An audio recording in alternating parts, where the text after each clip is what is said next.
Айтпақшы, адамзат ондаған жылдар бойы миллиардтаған доллар жұмсап ғарыштан бөтен ғаламшарлықтарды іздеп келеді. Ал біз болсақ, олар бізден мүлдем басқаша ойлайды. Олардың физиологиясы біздікіне ұқсамайды. Олардың технологиясы мен санасы ақылға сыймайтын деңгейде деп елестетеміз. Бірақ біз қате жаққа қарап жүрген сияқтымыз. Нағыз бөтен ғаламшарлықтар ғарышта емес, біздің мұхиттарымыздың тұңғиығында баяғыдан бері өмір сүріп жатыр.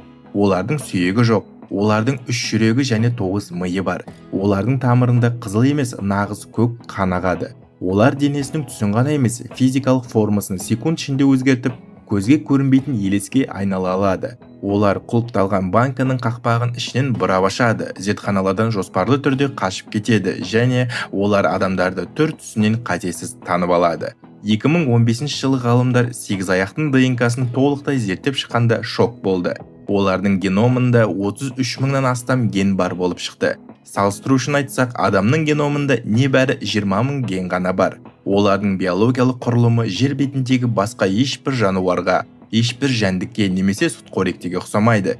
Кейбір астробиологтар олардың миллиондаған жыл бұрын жерге метеориттермен келген мұздатылған жұмыртқалардан пайда болғаны туралы жартылай фантастикалық, бірақ ғылыми негізделген гипотезаларды алға тартады. Армысыздар, құрметті көрермен, бұл айтпақшы арнасы. Бүгін біз адамзат түсінігінен тыс жатқан мұхит түбіндегі ең ақылды, ең жұмбақ тіршілік иесінің әлеміне саяхат жасаймыз. Бүгінгі үлкен шығарылымда 8 аяқтың 9 миы қалай жұмыс істейді және неге оның кесілген аяғы өздігінен өмір сүре береді.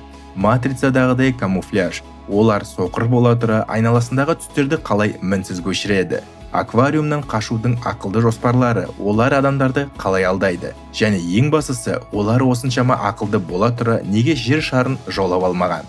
Деміңізді ішіңізге тартыңыз, бұл жай ғана теңіз жануар емес, бұл су астындағы тіршіліктің мүлдем басқа формасы.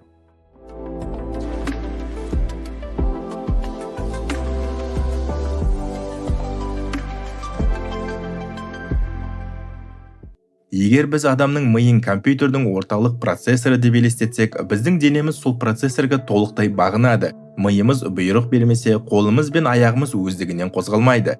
Бірақ 8 аяқтың жүйке жүйесі мүлдем басқа, орталықтандырылмаған желі бойынша құрылған. 8 аяқтың бойында жарты миллиардқа жуық нейрон бар. Бірақ бұл нейрондардың тек 30% ғана оның басындағы орталық мида орналасқан, ал қалған 70% оның 8 аяғына теңдей бөлінген. Бұл дегеніміз оның әрбір аяғында өзінің жеке шағын миы бар. Бұл қалай жұмыс істейді? Орталық ми аяқтарға анау жердегі шаянды ұстап әкеліңдер деген жалпы бұйрық береді де өз жұмысын тоқтатады. Одан әрі әрбір аяқ шаянды қалай ұстау керектігін, қандай тасты айналып өту керектігін, қандай бұрышпен қимылдау керектігін өздігінен тәуелсіз шешеді. Тіпті егер 8 аяқтың бір аяғын кесіп тастасаңыз да, ол аяқ өліп қалмайды. Ол кесілген күйінде 1 сағатқа жуық уақыт өздігінен өмір сүреді. Ол айналасын сипалап зерттейді. Егер алдынан тамақ шықса, оны ұстап алып, бұрын басы болған жаққа қарай, яғни аузына апаруға тырысады. Бұл тура мағынасында бір дененің ішіндегі 9 бөлек сананың бірігіп жұмыс істеуі. Олардың қан айналым жүйесі де таза фантастика. Біздің қанымыздың қызыл болуының себебі қан құрамындағы темірге, гемоглобинге байланысты. Ал 8 аяқтардың қанында темірдің орнына мыс, яғни медь бар. Бұл ақуыз гемоцианин деп аталады. Мыс оттегімен қосылғанда қанға қою көк түс береді. Бұл көк қан оларға мұхиттың өте суық әрі оттегі аз тереңдіктерінде аман қалуға көмектеседі. Бұл қою көк қанды денеге айналдыру үшін бір жүрек жеткіліксіз, сондықтан 8 аяқта 3 жүрек бар. Оның екеуі желбезек арқылы қанға оттегі сорумен айналысады, ал үшінші басты жүрек оттегіге бай қанды бүкіл денеге айдайды. Бір қызығы, 8 аяқ су астында жылдам жүзе бастаған кезде оның басты жүрегі тоқтап қалады. Жүзу олар үшін өте көп энергия талап ететін, жүректі тоқтататын ауыр процесс. Сондықтан олар көп жүзгенді жек көреді. Оның орнына олар мұхит түбінде өздерінің 8 аяғымен жайбарақат жорғалап жүргенді қалайды. Жануарлар әлемінде хамелеондар түс өзгертудің шеберлері саналады. Бірақ 8 аяқтың қасында хамелеон жай ғана балабақшаның суретшісі. 8 аяқтар жер бетіндегі абсолютті камуфляж құдайы болып табылады. Олар түсін ғана емес, денесінің 3D формасында өзгерте алады. Бұл қалай іске асады? 8 аяқтың терісінің астында 100 мыңдаған кішкентай бояуға толы қапшықтар, хроматофоралар орналасқан. Әрбір қапшықтың өз бұлшықеті бар. Ми сигнал берген кезде миллисекундтар ішінде бұл бұлшықеттер қапшықтарды созып немесе қысып, теріге қызыл, сары, қара немесе қоңыр түстерді шығарады. Сонымен қатар, олардың терісіндегі папилла деп аталатын арнайы бұлшықет желілері терінің құрылымын өзгертеді. Яғни тегіс теріні секунд ішінде тас сияқты бұдырлы немесе балдыр сияқты тікенекті қылып шығара алады. Бұл матрицадағы виртуалды пиксельдердің өзгеруімен бірдей. Бірақ бұл жерде ғылымды тығырыққа тіреген өте үлкен бір логикалық жұмбақ бар. Ғалымдар сегіз аяқтың көзін зерттегенде, олардың көздерінде түсті қабылдайтын рецепторлар жоқ екенін, яғни олардың толықтай дальтоник екенін анықтады. Сегіз аяқтар әлемді тек ақ-қара түсте ғана көреді. Енді сұрақ, егер олар түстерді көрмесе, олар айналасындағы қызыл маржандардың, жасыл балдырлардың түсін қалай 100% дәлдікпен мінсіз көшіре алады? Бұл жұмбақтың жауабы жақында ғана табылды, және ол адам сенгісіз. Сегіз аяқтар айналадағы түсті көзімен емес, терісімен көреді. Зерттеулер көрсеткендей, олардың терісінің бүкіл беткейінде апсиндер, яғни көзде болатын жарық сезгіш ақуыздар орналасқан.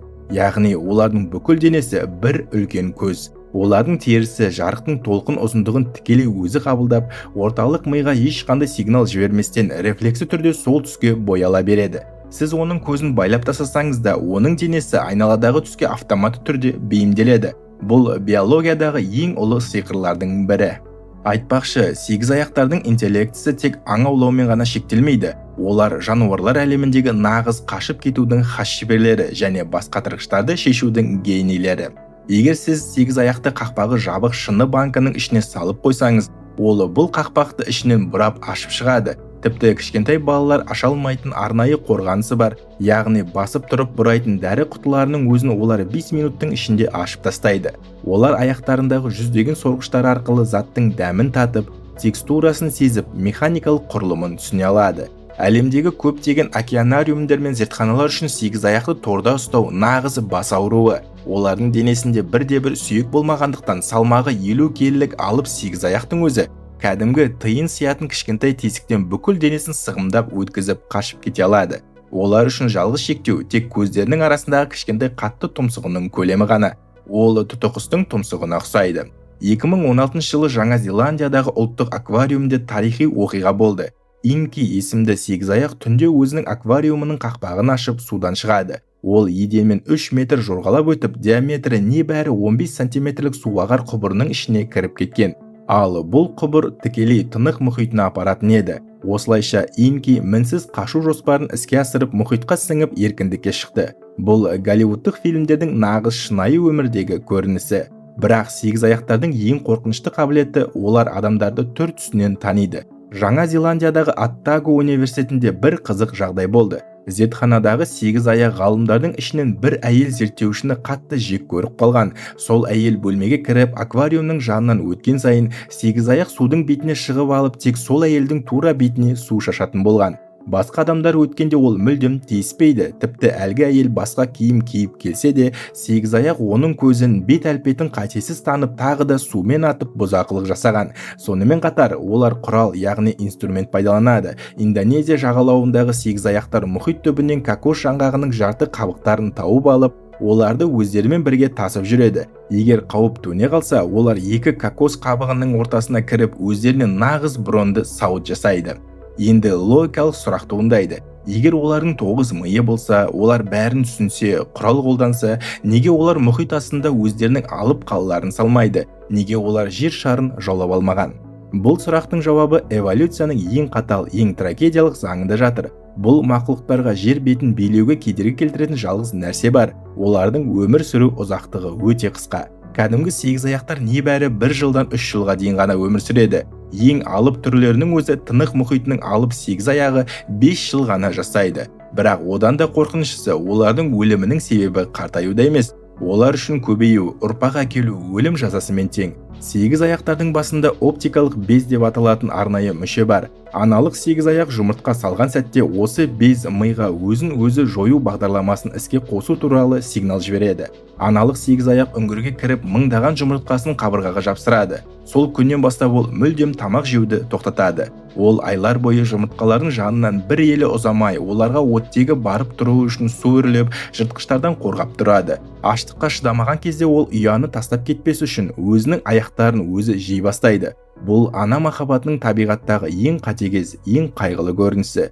Кішкентай сегізаяқтар жұмыртқадан шығып, алғаш рет суға жүзіп кеткен сәтте, олардың анасы аштықтан және толық сарқылудан сол жерде өледі. Аталықтары да ұрпақтандырудан кейін бірнеше аптадан соң көз жұмады. Бұл нені білдіреді? Кішкентай сегізаяқтар өмірге толық жетім болып келеді. Оларға аң аулауды, тығылуды, тамақ табуды ешкім үйретпейді. Олар бәрін өз тәжірибесімен, қателіктерімен нөлден бастап үйренуі керек. Адамзаттың құдіреті неде? Біз өз білімімізді, мәдениетімізді ұрпақтан ұрпаққа тіл арқылы мұра етіп қалдырамыз. Ал сегізаяқтарда мұндай мұра жоқ. Әрбір сегізаяқ тарихты жаңадан жалғыз өзі бастайды.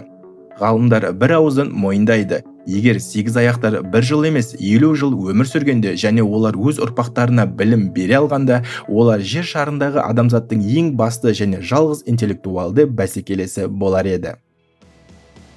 Міне достар, біз ғарышқа қарап телескоптардан бөтен ғаламшарлықтардың сигналын күтіп жүрміз. Бірақ парасаттылықтың, ақыл-ойдың мүлдем басқа формасы, бізге мүлдем ұқсамайтын ғажайып тіршілік иелері дәл біздің жанымызда, қараңғы су астында өмір сүріп жатыр. Олардың әрбір аяғында өз миы бар, олардың қаны көк, олар суық су астындағы көрінбейтін елестер. Және олардың өмірі табиғаттың ең әдемі әрі ең қайғылы сценарийі бойынша жазылған.